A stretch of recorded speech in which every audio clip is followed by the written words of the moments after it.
Assalamualaikum warahmatullahi wabarakatuh. Perkenalkan, kami dari kelompok 7 mata kuliah akuntansi Jaya akan mempresentasikan hasil diskusi kami dengan PCPL berjudul Implementasi Akuntansi Biaya pada Manufaktur UMKM Produksi pada Roti Tawar Bandung Usari Putin Bakery. Sebelum masuk ke materi, perkenalkan saya Lestari Ningsih dengan NPM 25010200038 dan saya Umi Risnawati dengan NPM 25012008080. Dan saya Rajang Kaviana Kristiawati dengan NPM 25010200086. Saya Nula Rizkia dengan NPM 25010200098. Saya Bambang Sadilo Pangestu dengan NPM 25010200091. Dan selanjutnya kita akan masuk ke materi. Baik, yang pertama kita akan masuk ke profil usaha. Jadi usaha ini tuh dimiliki oleh Bapak Muzamil yang bergerak di bidang produksi makanan, khususnya roti bakar, dengan skala itu UMKM atau usaha mikro kecil menengah. Usaha ini itu merupakan usaha turun-temurunnya diturunkan kepadanya dari tahun 2003. Awalnya usaha ini dilakukan untuk penjualan pribadi, namun seiring tahun usaha ini itu banyak peminatnya sehingga akhirnya berkembang menjadi produksi massal. Untuk omsetnya sendiri itu dalam 1 bulan bisa meraih sekitar 36.750.000. Saat ini operasionalnya itu didukung oleh 7 orang pekerja yang terdiri dari 4 orang bagian dapur serta 3 orang adalah bagian pengemasan. Untuk Bapak Muzamil sendiri ini memegang usahanya pada 4 tahun terakhir. Tempat produksi yang digunakan adalah bangunan milik sendiri sehingga dapat mengurangi biaya sewa tempat usaha. Untuk lokasinya sendiri di Jalan Meginangon, RT 02 RW 02 Karawaci Selatan, Kecamatan Magelang Utara, Kota Magelang. Untuk yang selanjutnya di sini terdapat proses bisnis dilakukan dengan 4 tahapan.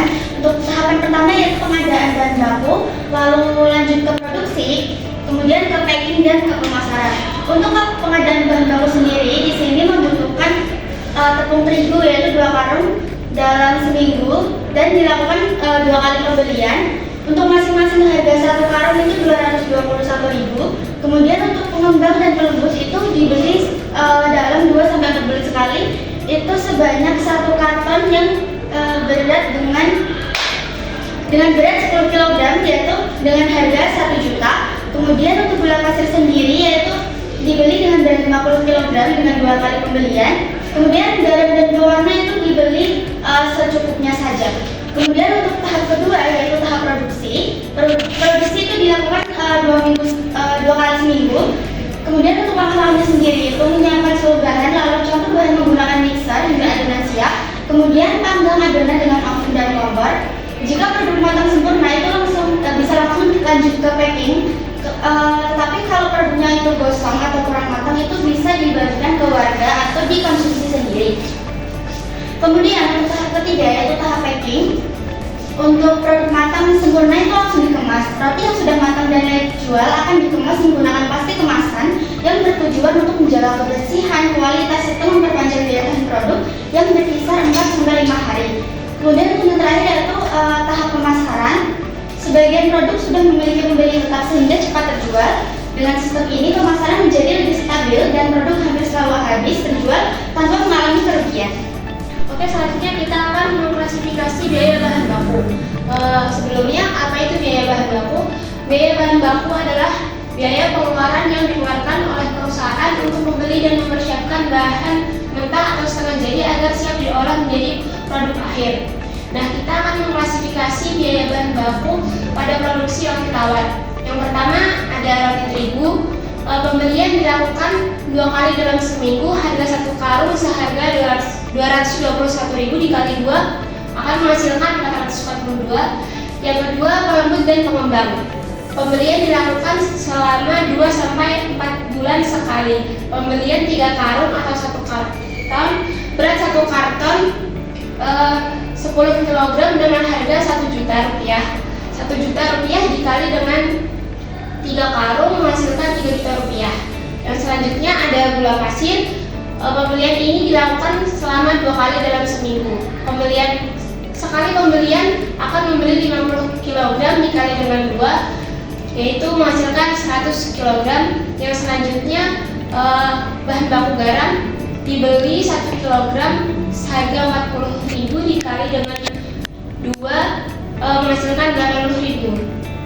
Oke, yang selanjutnya itu ada BTKL. Apa itu BTKL? Yaitu biaya kerja yang terlibat secara langsung dalam proses pembuatan roti. Untuk BTKL pada produksi roti tawar ini itu ada 4 orang pekerja bagian dapur. Untuk upahnya itu sistem borongan, yaitu 47.000 per karung. Untuk produksinya biasanya itu 6 karung per sekali produksi. Untuk BTKL-nya itu perhitungannya 6 karung dikali 47.000 dikali hasilnya 280.000 dalam sebulan. Next, itu ada BOP. Apa itu BOP? Yaitu merupakan seluruh biaya produksi selain bahan baku langsung dan tenaga kerja langsung.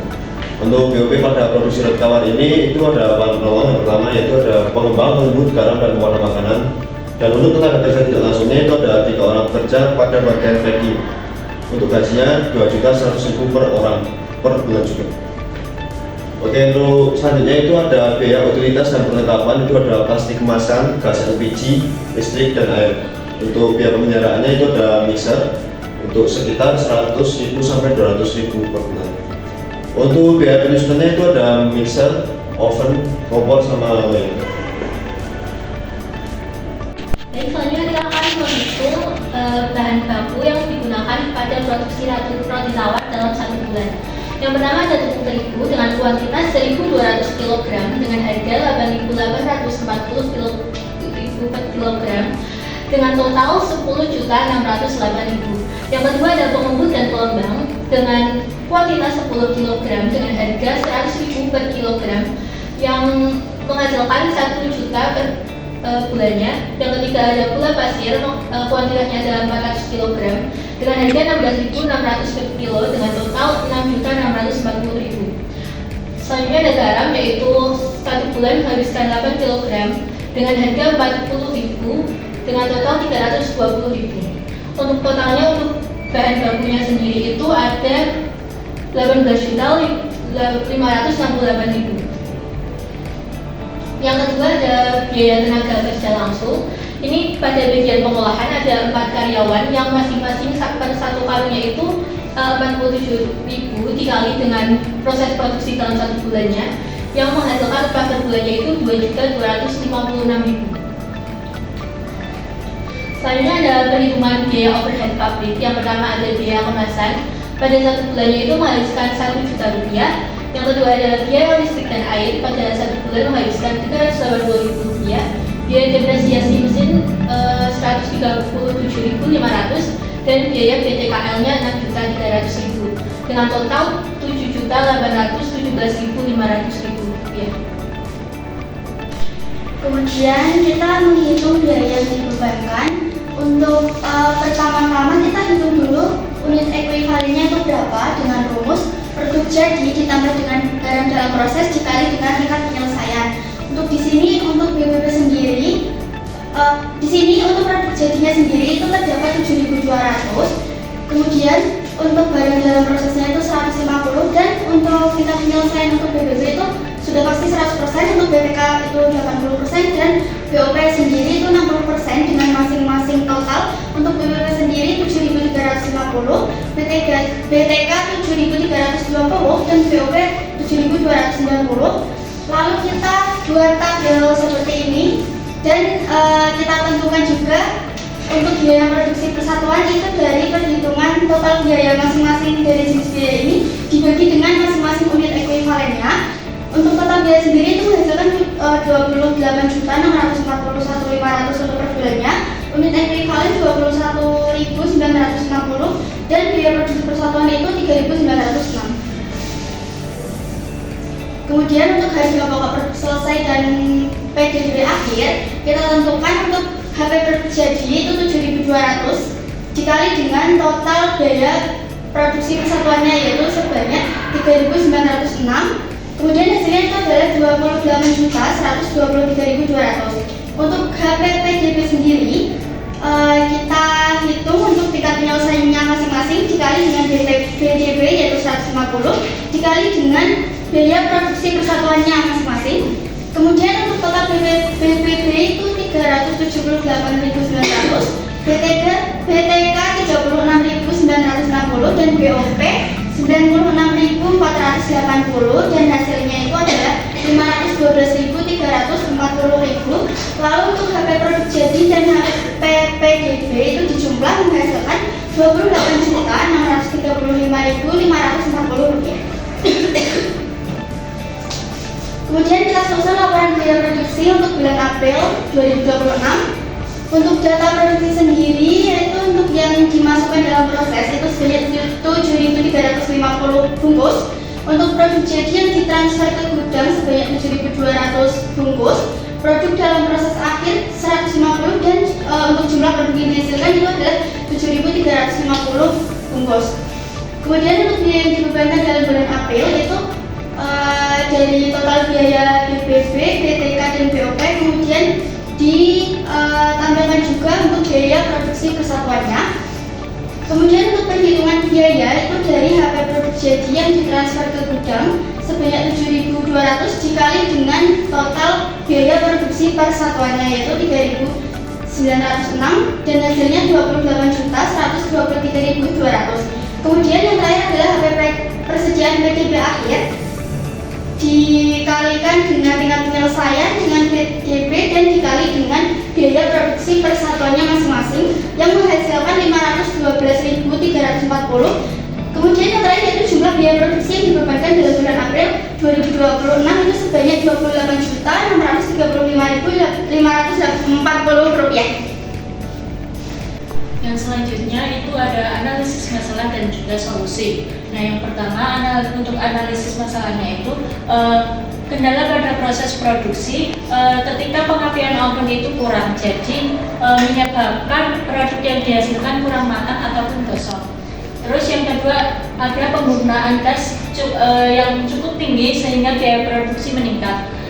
Yang ketiga harga bahan baku seperti tepung, gula dan lain sebagainya itu seiring berjalannya waktu akan selalu mengalami perubahan. Untuk solusinya sendiri, yang pertama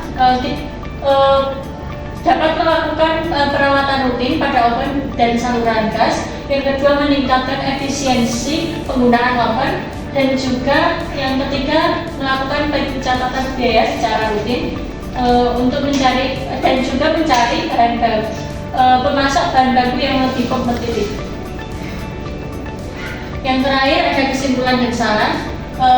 Kesimpulan biaya pokok terdata yaitu biaya bahan baku sejumlah 18.568.000. Untuk biaya tenaga kerja langsungnya yaitu 2.256.000 dan juga BOP-nya 7.817. Harga pokok produksi per unit ekuivalennya yaitu 3.906. Untuk kendala utamanya yaitu pada ketidakstabilan suhu oven yang menyebabkan produk kosong atau kurang matang. Terus yang terakhir yaitu pencatatan biaya produksi dan kerugian akibat produk cacat masih perlu ditingkatkan agar pengolahan usaha lebih efektif. Untuk sarannya sendiri perlu dibuat pencatatan berkala tentang produk cacat atau gosong guna mengevaluasi efisiensi dan menghitung nilai kerugian. Yang kedua melakukan perawatan berkala pada alat produksi agar proses produksi lebih stabil. Dan yang ketiga disarankan untuk pemilik usaha mencatat laporan HPP secara berkala. Dan yang terakhir ini ada dokumentasi yang pertama itu ada dokumentasi untuk tempat usaha dan juga pada saat wawancara. Sekian paparan dari materi kelompok kami. Kurang lebihnya mohon maaf. Wassalamualaikum warahmatullahi wabarakatuh.